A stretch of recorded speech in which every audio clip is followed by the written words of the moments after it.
Suivons les boules roses. Suivons les boules roses. Les boules roses vont nous mener à quelque chose. En route vers l'ailleurs. Suivons les boules roses. Exactement. Et ces boules nous amènent... On pourrait presque se transporter grâce à ces boules sur la rue Sainte-Catherine. Mais non, on descend ici et on vient rejoindre Claude Cormier. Ah, Bonjour. ça va bien. Salut, Claude. Salut. Hein? Et un des instigateurs, parce que vous êtes une équipe, qui travaillait à créer des univers, et ces boules-là en sont un exemple, parce que c'est vous qui avez créé dans le village, toute cette rue Sainte-Catherine, ensevelie de boules roses. Pour la Société de développement commercial de la rue Sainte-Catherine. Oui. C'est un ruban rose qui fait 1 kilomètre de long, qui part de la rue Berry jusqu'à la rue Papineau. Et donc, tu es architecte de paysage. Oui. Tu es aussi, tu as fait des études aussi en agronomie. Oui.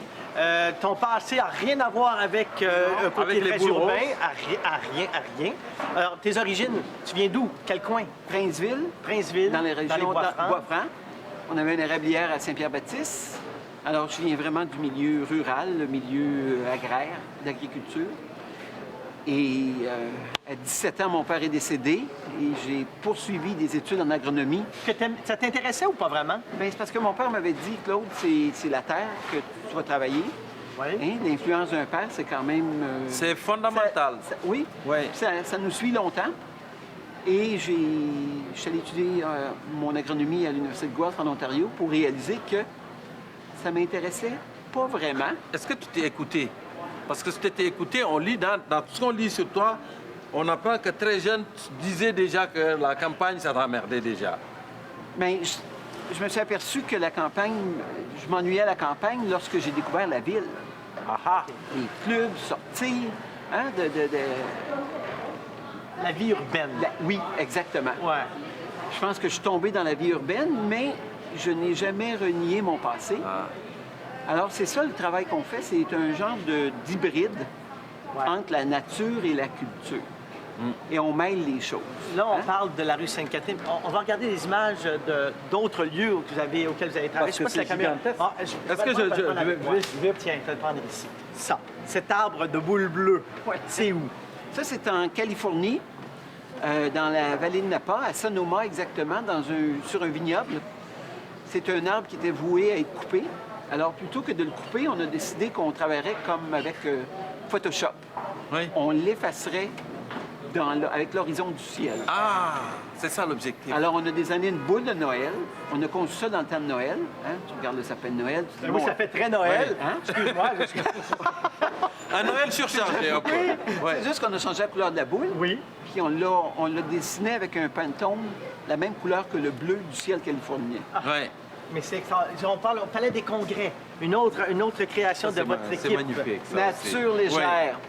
Ça, c'est Sur magnifique. ces arbres, Oui. ces troncs d'arbres dans le Palais des Congrès, et la couleur, encore une fois, fait hop là, éclat. Ça a été conçu tout de suite après le verglas qu'on a eu à Montréal à la fin des années 90. Ouais. Puis on avait dans la ville d'énormes troncs, on bûchait des arbres matures. Clair. Alors on devait concevoir ce jardin intérieur pour le palais. Et l'idée, c'est qu'on pouvait peut-être recycler de ces troncs-là, les amener à l'intérieur du bâtiment. Mais on ne peut pas les amener de façon aussi simple que d'amener une bûche dans son salon. Est-ce qu'il y a un lien avec le fait que tu dis que le Palais des Congrès était présenté comme un endroit trop masculin? Donc, il fallait ramener un peu de féminité là-dedans?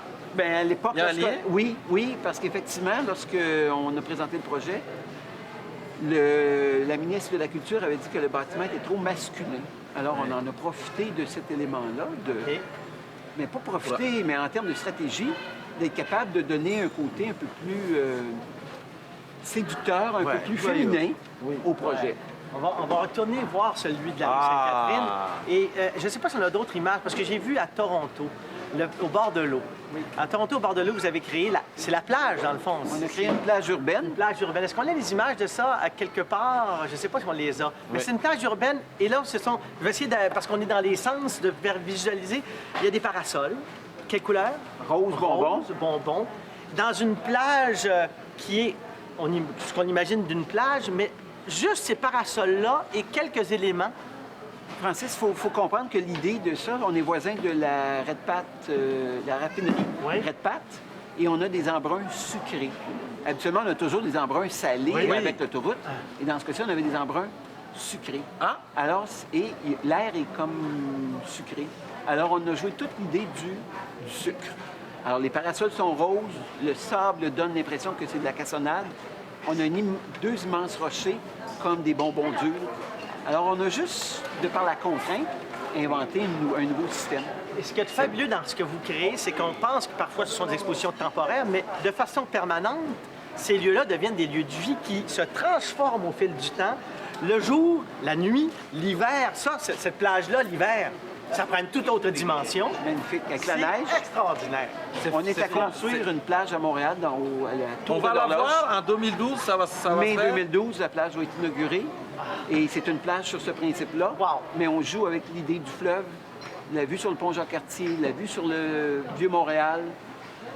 Alors, une plage aussi ludique et avec un confort. Mais- Tu peux passer l'après-midi sans te baigner, mais tu as vraiment l'impression d'être dans une plage qui est en ville. Je vais faire un jeu de mots facile, mais quand vous êtes allé à la mairie de Montréal, là, Oui. convaincre les gens que vous allez positionner ces boules-là sur tout le long de la rue Sainte-Catherine, est-ce qu'ils vous ont répondu, avez-vous perdu la boule? Pour de vrai, est-ce que c'est facile de convaincre les gens d'embarquer dans votre folie? Bien, bien présenté, on est capable d'amener bien du monde là-dedans. Et je pense que ce qui a sauvé le projet, c'est qu'à la base, tout le monde aimait ça. OK. Aimait l'expérience que ça créait. Et le côté ludique, OK. ça n'a pas été facile. On a eu quand même... De la réticence un peu. On a eu beaucoup de réticence. Mais malgré ça, tous les gens ont aimé le C'est projet. magnifique, c'est beau. Ce travail de gang-là à table, quand vous discutez, parce que tu es créateur, mais vous êtes plusieurs. Oui. Est-ce qu'il y a des combats durs à table pour voir quel projet quelle idée va émerger de tous ceux qui créent? Les combats durs ne sont pas à notre table. Ce sont lorsqu'on va, par exemple, à des tables municipales, de ville et tout Là, ça. c'est là que le C'est un peu plus difficile. OK. Ouais. Et puis moi, j'ai une dernière chose, parce qu'on a entendu parler de la nouvelle salle de concert qui va ouvrir. Oui, OK? oui. Et hier, on écoutait à la radio, à la télé, des commentaires disant, bon, les gens qui disent qu'elle est pas assez emblématique, visuellement pas assez spectaculaire, ne crée pas un symbole représentant Montréal. Toi, est-ce que tu as... As-tu un point de vue là-dessus? Parce que je suis curieux de connaître ton point de vue. Bien, moi, je crois qu'effectivement, le projet aurait pu être plus grandiose. Mais il ne faut pas oublier, effectivement, dans la manière dans laquelle les architectes ont été mis, pas en bois, Encadré, en tout cas. encadrés. Ce qui fait qu'à un certain moment donné, le processus économique semble tellement important, Ouais. puis on y passe tellement de temps et d'efforts, que le côté de design et de risque que l'on veut Ouais. prendre, qu'on pourrait prendre, est annulé par le processus dans lequel l'architecte est amené à passer. D'accord. Absolument. Et c'est là la difficulté. On ne peut plus prendre de risques. À Montréal? Et oui, et à mon avis, la surprise émerge de lorsqu'on a pris un risque, et c'est là souvent que le succès réside. Pas de risque, pas de foi. Alors, Est-ce tes qu'on risques prend des sont- risques? Est-ce Ouais. qu'on en prend à Montréal, pour de vrai? Parce que Montréal a été décrit tout le temps comme De un moins en moins. avant-gardiste en matière de créativité. Moi, je Est-ce qu'on on stagne ou on tire de l'arrière? Moi, je crois qu'on stagne. On a l'idée qu'on est très avant-gardiste, mais ça, je pense que ça découle des années de l'Expo 67, et ça fait maintenant 50 ans. Fini, là. C'est fini. Ouais. Et je pense 50 ans. ça fait 50 ans qu'on a l'idée que Montréal, on est d'une force internationale en créativité.